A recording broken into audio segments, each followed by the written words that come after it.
آج کا میرا موضوع ہے ٹروتھ اینڈ ریکنسلیشن۔ ہمارے معاشرے میں سب سے بڑی برائی جھوٹ، دھوکہ دہی اور فریب دینا ہے، اور اب یہ برائی فیشن بن گئی ہے۔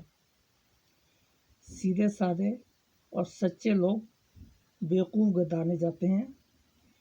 معاشرے میں ہر برائی کی بنیاد جھوٹ ہے، جو چھوٹی چھوٹی باتوں سے شروع ہو کر قتل و غارت گری تک جا پہنچتی ہے۔ جن ملکوں، قوموں اور معاشروں میں جھوٹ، ناانصافی اور دھوکہ دہی عام ہو، وہاں انتشار اور افراتفری کا ماحول ہوتا ہے۔ ایسی قومیں تنزلی کا شکار ہوتی ہیں، جس کی بدولت بدامنی، غربت، افلاس، غصہ اور نفرتیں جنم لیتی ہیں۔ اس سے اتحاد و یکجہتی کو ٹھیس پہنچتی ہے۔ ہم سچائی اور سچ کو اہمیت نہیں دیتے۔ اسلام میں سچائی کی بڑی اہمیت ہے۔ پیغمبر اسلام صلی اللہ علیہ وسلم نے ہمیشہ سچائی اور ایمانداری پر زور دیا ہے۔ آپ کو صلی اللہ علیہ وسلم کو بعثت سے پہلے ہی کفار مکہ صادق و امین کے لقب سے پکارتے تھے۔ ہمیں اپنے معاشرے میں سچائی کا علم بلند کرنا ہے، اس کی اہمیت اور افادیت پر توجہ دینی ہے۔ اس کی سب سے بڑی ذمہ داری بچوں کی ماں پر ہوتی ہے کہ وہ بچوں کو شروع ہی سے سچائی اور ایمانداری کا درس دے۔ باپ بھی اس ذمہ داری سے مبرہ نہیں۔ دیکھنے میں آتا ہے کہ باپ کے پاس کوئی ملنے کے لیے آیا ہے اور وہ ملنا نہیں چاہتا تو بچے کو کہتا ہے جا کر منع کر دو۔ اس بات کا بچے پر برا اثر پڑتا ہے۔ بچے کو جھوٹ، برائی کے بجائے مجبوری، موقع پرستی اور چالاکی سمجھنے لگتا ہے۔ میرا سوال ہے، بچوں کو بنیاد ہی جھوٹ پر رکھیں گے تو انجام کیا ہوگا؟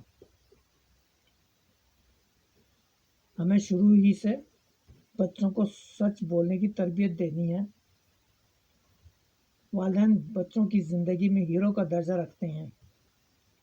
بچے ان سے انسپائر ہوتے ہیں،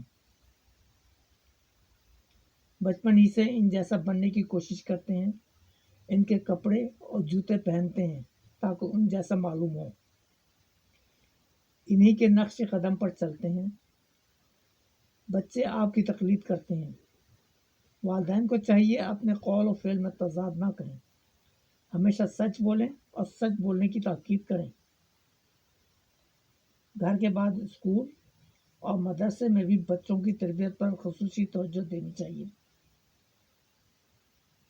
ٹیچر کو مثالی نمونہ ہونا چاہیے۔ اس کی باتیں، تربیت، قول و فعل، اخلاق و عادات، نظم و ضبط، علم و عمل اور کردار مثالی ہونا چاہیے، تاکہ بچے آپ کی تقلید کرنے میں فخر محسوس کریں اور بچوں کو ہمیشہ سچ کا درس دیں۔ سچائی کی ایک روشن مثال ساؤتھ افریقہ کی ہے۔ نیلسن منڈیلا 27 سال بعد جیل سے رہا ہو کر عوام میں پہنچے۔ لوگوں نے اپنے حیرت لیڈر سے کہا، آپ ہمیں کوئی نصیحت کریں۔ آپ نے فرمایا، آج سے سچ بولنا شروع کر دو۔ اس کا اثر یہ ہوا کہ صرف 6 ماہ کی قلیل مدت میں عدالتوں میں رش ختم ہو گیا۔ لوگوں نے جھوٹ بولنا اور جھوٹے دعوے کرنے چھوڑ دیے تو سارے جھگڑے ہی ختم ہو گئے، عدالتیں سنسان ہو گئیں۔ اس کا مطلب ہے سچ انصاف کی پہلی سیڑھی ہے۔ آفس اور بزنس میں بھی سچ کا دامن کبھی ہاتھ سے نہیں جانے دیں۔ دروغ گوئی اور جھوٹ کا سہارا لے کر لوگوں کے ساتھ چیٹنگ سے پرہیز کریں۔